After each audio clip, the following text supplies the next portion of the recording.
Hi friends, ఈరోజు special ఏంటంటే పెద్ద పీతల కూర. మనం వీడియోలో చూపించినట్టుగా పీతలన్నీ ఉప్పు పసుపు వేసుకొని బాగా కడుక్కొని పక్కకు పెట్టుకోవాలి. దాని తర్వాత మనం స్టవ్ మీద బాండీ పెట్టుకొని అందులో 3 టేబుల్ స్పూన్ ఆయిల్ వేసుకొని వేడయ్యాక 2 రెబ్బలు కరివేపాకు, ఒక గడ్డ చిన్నులపాయలన్నీ దంచి వేసుకోవాలి. వేసుకొని చిన్నులపాయ బ్రౌన్ కలర్లో గోల్డెన్ బ్రౌన్ వచ్చేంత వరకు ఫ్రై చేసుకున్న తర్వాత ఒక 3 పచ్చిమిరపకాయలు కట్ చేసుకొని వేసుకోవాలి పొడుగుగా.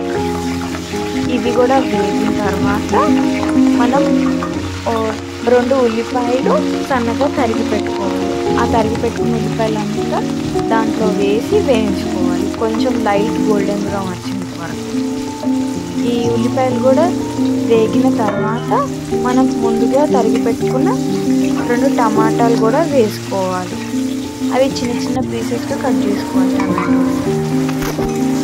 ఇప్పుడు ఉల్లిపాయలు టమాటాలు ఇవన్నీ 5 మినిట్స్ మగ్గాలి ఫ్రెండ్స్. మగ్గిన తర్వాత మనం ముందుగా కడిగి పెట్టుకున్న పీతలన్నీ వేసుకోవాలి. మంచిగా చిన్న చిన్నగా కట్ చేస్తే మనకి ఉప్పు కారం అవన్నీ బాగా పడతాయి. అప్పుడు ముక్క అనేది చాలా టేస్టీగా క్రంచీగా ఉంటుంది.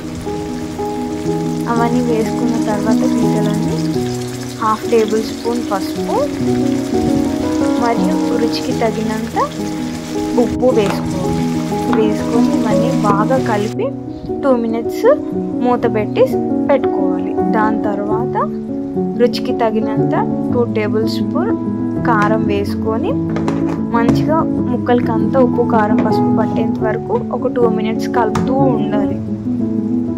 దాని తర్వాత ముందుగా మనం చింతపండు రసము ప్రిపేర్ చేసి పెట్టుకోవాలి.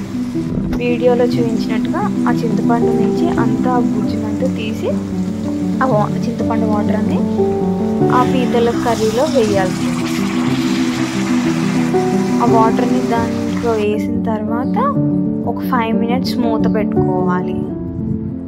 5 మినిట్స్ మూత పెట్టుకున్న తర్వాత మధ్య మధ్యలో తీసి చూస్తూ ఉండాలి. కనీసం ఇది 15 మినిట్స్ ఉడకాలి ఫ్రెండ్స్, ఆ పులుసులో ఆ ముక్కలన్నీ. దాని తర్వాత జీలకర్ర